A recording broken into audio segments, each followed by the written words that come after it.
Hey Amazon seller, I'm Justin Boggs, the co-founder and chief revenue officer of Marketplace Valet. We have been an Amazon seller since 2006 with over 400,000 reviews as a seller. I'm here to help you learn about Amazon, solve problems, and answer common questions.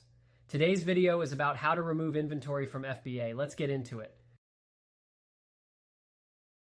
If you are following along from my screen, removing inventory from Amazon FBA is a straightforward process, but it's essential to do it correctly to avoid unnecessary fees or complications.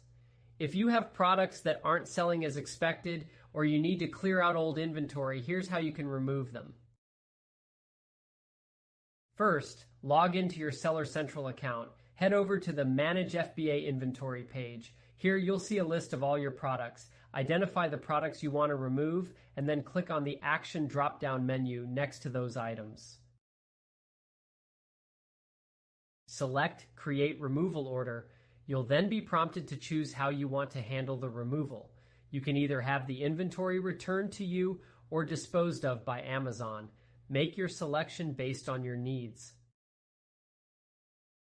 Next, enter the quantity of each item you want to remove and confirm your address if you're opting for the return option.